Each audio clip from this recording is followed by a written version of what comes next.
What is development?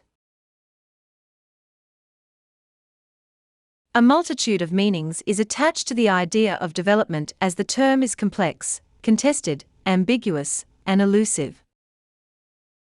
However, in the simplest terms, development can be defined as bringing about social change that allows people to achieve their human potential.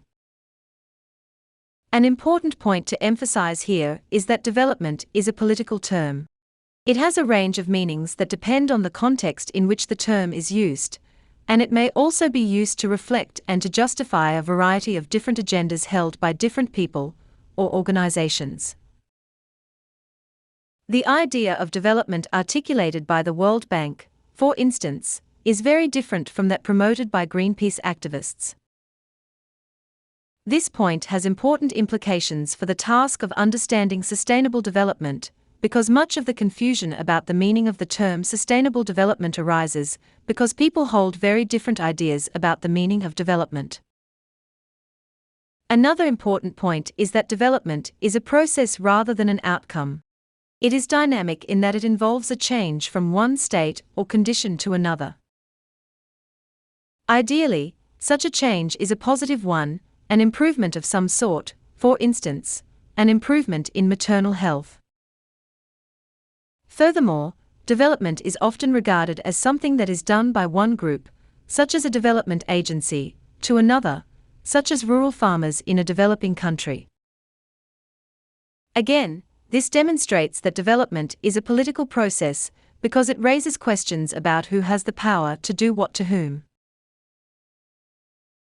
On development and the environment. But development is not simply about the interactions between human groups. It also involves the natural environment.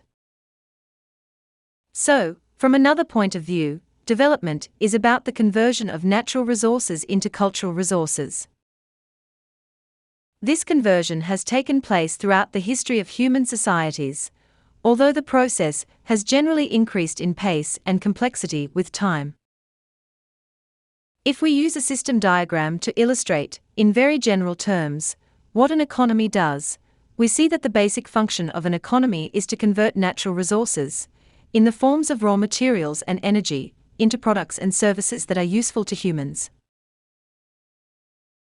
Inevitably, because conversion processes are never totally efficient, some waste is produced which is usually discarded into the environment as various forms of pollution.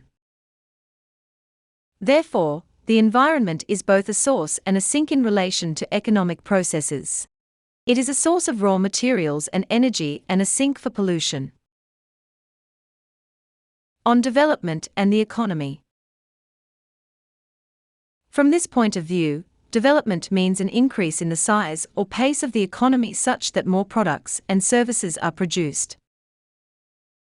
Conventionally, a common assumption has been that, if an economy generates more products and services, then humans will enjoy a higher standard of living. The aim of many conventional approaches to development has been to increase the size of the economy, that is, economic growth, in order to increase the output of products and services. Of course, without any change in the fundamental economic processes involved, the production of more products and services will inevitably require more raw materials and energy, and will generate more waste.